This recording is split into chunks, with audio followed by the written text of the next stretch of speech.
السلام عليكم. قصتنا اليوم حصلت في سوريا وفي حمص عام 93. في طفلين، واحد ينقال عمر وواحد ينقال عمار، أعمارهم 4 و5 سنوات. أمهم المسكينة قاعدة تلعبهم أسفل العمارة، حطت لهم ألعاب وتونسهم شوي. المهم قالت لهم أنا بروح الشقة وراجعت لكم على طول، اوعوا تروحوا على الشارع. قالوا له أوكي ماما. قعدوا يلعبون هالمساكين. الأم ما طولت فعلا راحت شقتها ورجعت، ولا الصدمة، الألعاب موجودة، الأطفال مو موجودين. على طول تعرفون الأم لانفضخ قلبها تصير مثل المجنونة مسكينة، قامت تركض بالشارع. قالت أكيد طالعين بالشارع ولا سيارة تصدمهم ولا شيء. ما شافتهم بالشارع، راحت أحد البقالات القريبة من عندهم، ما لقيتهم هناك. رجعت العمارة، طقت بيبان الشقق الجيران كلهم، ما حد شافهم. استخفت الأم، بلغت الأبو قام يلطم بعد المسكين، يدور مني منك. قعدوا ساعات وهم يدورون، ما لهم أي أثر. بلغوا رجال الأمن وحضروا. وين راحوا وين كذا؟ منو له هدف انه يخطف الأطفال الاثنين؟ ما حد عارف. قاموا عاد ارفعوا البصمات اللي في العمارة، مدخل العمارة، يدورون على أي بصمة شخص يعني يكون مو من أهل هالعمارة هذه. ارفعوا فعلا البصمات، ولا كل اللي دش وكل اللي طالع وكل البصمات اللي موجودة كلهم أهل العمارة، والأطفال مو عندهم. رجال المباحث أو يسموهم البحث الجنائي، يعني وسعوا عملية البحث، قاموا وخذوا بصمات أي شخص يعني يرتبط بعلاقة مع هالعائلة المفجوعة، سواء من ناحية الأم أو من ناحية الأب. تقريبا خذوا بصمات أكثر من 41 شخص، مرأة ورجال، ويحاولون يطابقون بصماتهم مع البصمات اللي اعثروا عليها في مدخل العمارة، لكن ما في أي جدوى. الأم استخفت والأبو تعرفون قام يحط اللوم على الأم، شلون تترك الأولاد لحالهم. والأم والله ما بعرف، أنا لساني كنت هون عند الباب ومن حكي هذا. الأم من شدة الموقف طاحت مريضة ونقلوها في غيبوبة للمستشفى، ما هي قادرة تتحمل.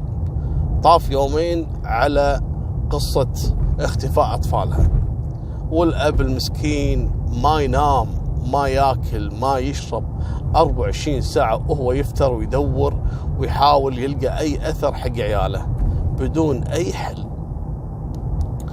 المهم تسجلت قضية خطف، وبدأوا يوزعون صور الأطفال في الصحف وفي الأماكن العامة، ممكن أن أحد يتعرف عليهم ويرشدهم عن مكانهم.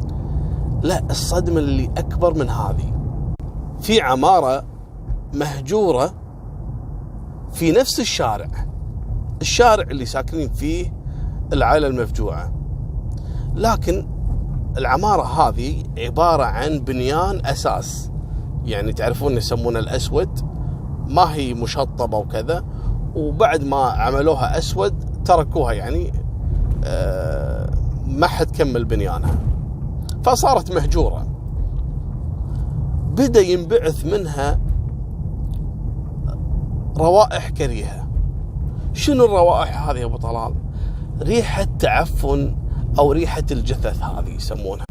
بعد 2-3 بدت هالعمارة المهجورة يطلع منها ريحة تعفن الجثث هذه، الله يكفينا شرها. يوم عن يوم تبدأ الريحة تزيد، قاموا يشتكون الجيران من هالريحة هذه. دخل واحد من هالجيران للعمارة وقاعد يدور شنو هالريحة هذه، ريحة جثة يعني، ولا انصدم انه لقى جثتين لطفلين صغار متعفنة داخل العمارة. على طول راح بلغ السلطات الأمنية وتأكدوا أن هذول هم الله يرحمهم عمر وعمار المخطوفين من أيام قليلة. طبعا لما درى الأب والأم صارت حالتهم بالويل. عيالهم توهم أطفال، منو اللي له قلب يخطف ويقتل الأطفال؟ الموضوع ما في أي موضوع يعني تحرش أو شيء، لا الموضوع موضوع قتل وانتقام. لكن أبشع عملية انتقام ممكن تحصل لما اعثروا على الأطفال. يا ريتهم ما اعثروا عليهم. الأطفال قبل لا يموتون تعرضوا لأبشع أنواع التعذيب. يا جماعة أطفال أعمارهم 4 سنوات و5 سنوات، منو يجيه قلب أصلا إنه يمد إيده على هالطفل هذا؟ ليش يا أبو طلال؟ إيش صاير؟ أنا أقول لكم إيش صاير. لقوا جثة الطفلين وعيونهم ذايبة. شلون ذايبة؟ اللي خطف الأطفال قبل لا يقتلهم حط على عيونهم مادة حارقة، يعني الظاهر خليط من البنزين وزيت الغاز اللي يستخدمونه دائما في التدفئة، ما التدفئة، مولع في عيونهم، وبعدين خانقهم لين طلعت أرواحهم. يا الله، شنو هالبشر هذا؟ لا مو بشر اللي سوى هالطريقة هذه. لا، بعطيكم الصدمة اللي أكبر منها. تبغى أعطيكم صدمة ولا أسكر الفيديو حتى ما أقول لكم منو القاتل؟ لأني انصدمت أنا صراحة لما اكتشفت منو القاتل. القاتل راح تعرفونه أثناء تفاصيل هالقصة.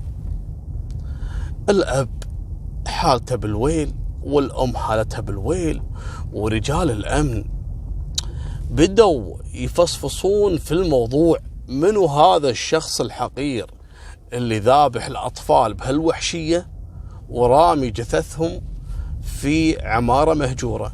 ليش؟ وشنو الدافع؟ يعني يكتفي إنه يقتلهم، ليش يشوههم يمثل بالجثث المهم بدت عادة التحريات والمعلومات وكذا. لما اكتشفوا حقيقة حرق العيون وأن عيونهم ذايبة بمادة حارقة تستخدم أو تباع في محطات البنزين، يعني بدأوا عاد يبحثون في محطات اللي يبيعون البنزين والوقود. قاموا يسألون يعني أقرب محطة في هالقرية هذه أو الحي هذا، اسألوهم في أحد مر عليكم اشترى يعني مادة حارقة بنزين وزيت الغاز وكذا قبل أيام؟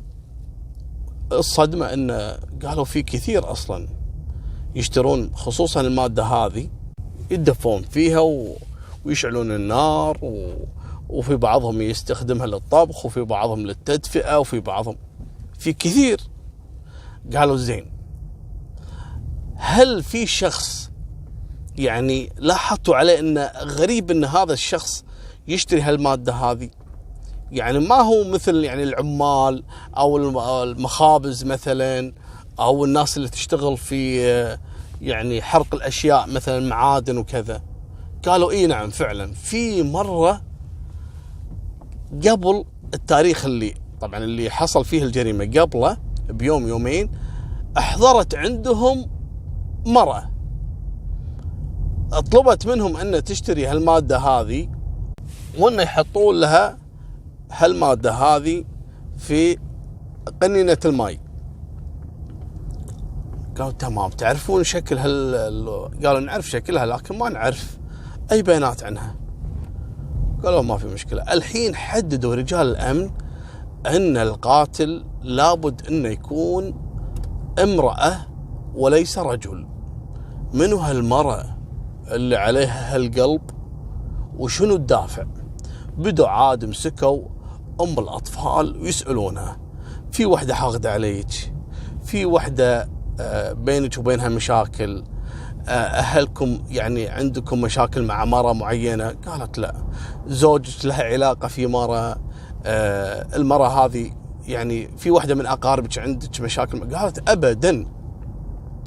قاموا رجعوا للبصمات، البصمات اللي خذوها عند باب العمارة، دوروا فيها كل واحدة مرة خذوا بصمتها، قاموا استدعوها مرة ثانية ويسألونها عن سبب زيارتها للعمارة، يا أن تكون ساكنة، يا أن قريبتهم، يا أن كذا.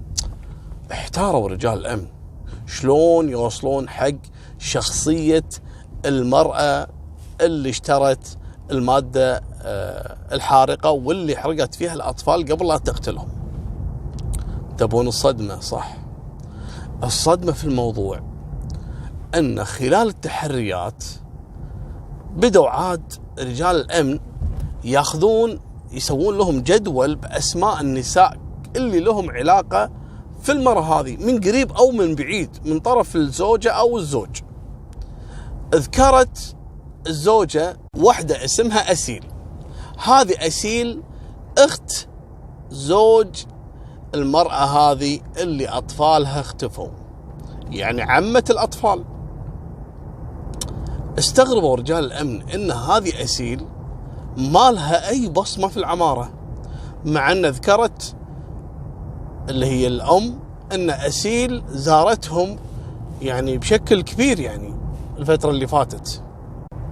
الصدمة في الموضوع أن أسيل هذه ما لها أي بصمة في العمارة، لا تحت العمارة ولا فوق العمارة، مع أن أسيل هذه اللي هي عمة الأطفال ساكنة في أحد الشقق بنفس العمارة. شلون ما لها بصمة؟ هني شكوا في الموضوع، قاموا استدعوا أسيل. طبعا تعرفون حركات المباحث دائما يبينوا لك انهم يعرفون كل شيء، فقالوا لها انت اللي اشتريتي الغاز او المادة الحارقة من الكازية، شو كان بدك فيها؟ قالت لا والله انا ما اشتريت ومش صحيح الحكي هاي. اعترفي، شو بدك بالمادة الحارقة؟ شو عملت فيها؟ والله ما عملت فيها شيء وانا ما اشتريت. هني قالوا يبا ماكو الا نجيب منو عامل المحطة اللي تعرف على شكلها. فعلا راحوا جابوه وقالوا له هل هذه البنت هي نفس اللي اشترت منك المادة الحارقة؟ قال اي نعم هي هذه نفسها. هني أسيل بطة الجربة. اوه عاد لا بطة الجربة، تكلم يا أسيل. الله أكبر، عمة الأطفال هي اللي خاطفتهم وهي اللي قاتلتهم وهي اللي حارقة عيونهم. لكن ليش حارقة عيونهم؟ والله بصدمكم شنو الدافع لحرق عيون الأطفال بعد القتل. امسكوا أسيل، تكلمي، ليش ارتكبتي هالجريمة؟ هذول مو عيال أخوك؟ ليش سويتي كذي؟ قالت هذا انتقام من أمهم ومن أبوهم اللي هو أخوها. ليش؟ قالوا دائما يعيروني أني أنا عاقر وما بجيب أولاد. عرفتوا انتقام المرأة شلون راح يكون؟ المرأة ترى إذا انتقمت لا حول ولا قوة إلا بالله. الشيطان بصراحة يقدم استقالته. يعني انتهي، هذا انتقام. أطفال تنتقمين من الأم ومن الأب، تقتلين أطفالهم عشان قالوا لك أن أنت عاقر. أكيد طبعا اللي سووه الأم والأب هذا قمة الحقارة، أنك تقول حق شخص الله ما يرزق عيال أن أنت عاقر وكذا وتطنز عليه أو تشمت عليه بسالفة، يعني هذا رزق من رب العالمين ما هو من البشر. لكن كذلك الانتقام وطريقة الانتقام قمة البشاعة والحقارة. الأطفال شنو ذنبهم؟ قالت أنا خططت أني أقتل أطفالهم علشان أحرق قلوبهم مثل ما كانوا يحرقون قلبي كل يوم لما يعيروني أني أنا ما أجيب أولاد. وقررت يوم من الأيام أني أروح للكازية، هذا محطة البنزين، واشتريت المادة وخطفت الأطفال لأني كنت أشوفهم هم يلعبون ويا أمهم وأنا قلبي يغلي، لأني كنت أتمنى أن يكون عندي طفل. لذلك قررت أني أنفذ الخطة اللي كنت مجهزتها. أول ما غابت الأم وراحت إلى شقتها، على طول أنا طلعت من شقتي وخطفت الأطفال وديتهم على البناية المهجورة بنفس الحارة. والبناية هذه مثل ما قلت لكم ما حد يدخلها لأنها قديمة جدا. ايش سويت يا أسيل؟ الله لا يبارك فيك. قالت أنا مسكتهم وعلى طول رشيت على عيونهم المادة الحارقة، وبدأ الأطفال يبكون ويصرخون، وقمت أطبقت على رقبتهم لين فارقوا الحياة. زين، لعنت الله عليك، ليش حرقت عيونهم؟ احنا عرفنا الحين ليش خنقتيهم وذبحتيهم. ليش رشيتي على عيونهم المادة الحارقة؟ تبون الصدمة؟ الصدمة لها أبعاد كبيرة جدا والله، وأنا أحب أوضح النقطة هذه. هذه البنت السورية في 93 كانت تتابع برنامج عبر محطة الإذاعية. هذا البرنامج مشهور جدا جدا جدا في سوريا، وإلى الآن ما في أقوى من هالبرنامج الإذاعي، يسمونه حكم العدالة. برنامج سوري تقريبا صار له أكثر من 46 سنة يذاع في الإذاعات العربية وخصوصا في سوريا. يعني لأي درجة إذا طلع هالبرنامج في الإذاعة الناس تبطل شغل، ما تشتغل. اللي يشتغل خلاص يبطل، يوقت نفسه لحد ما يطلع موعد البرنامج هذا علشان بس يسمع الراديو. وتعرفون من أيام السبعينات والثمانينات قبل ما في شيء ممتع أكثر من الراديو، فالبرنامج هذا خطف قلوب السوريين والعرب كذلك. مالكم بالطويل، البنت هذه كانت تتابعه. زين يا بطلة، شنو علاقتها بموضوع العين؟ خلصنا، لا تشتت وتروح بعيد عن الموضوع. أنا أقول لك قوله الله.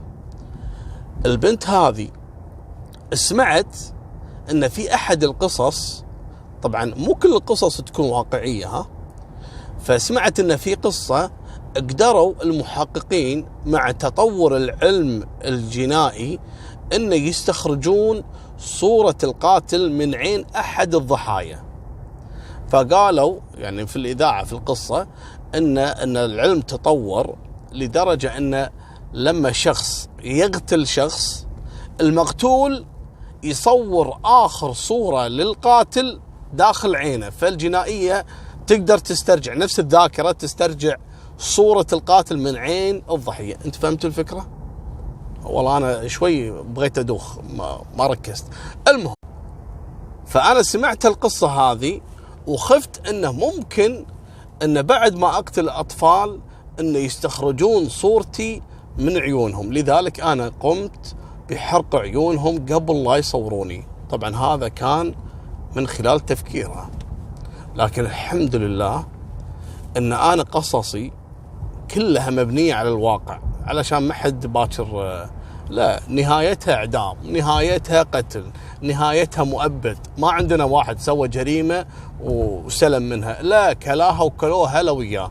فاحذر تستخدم القصص انها شلون انا اقدر اهرب من رجال الامن. لا لا لا لا، الجريمة تتطور لكن العلم الجنائي يتطور اكثر.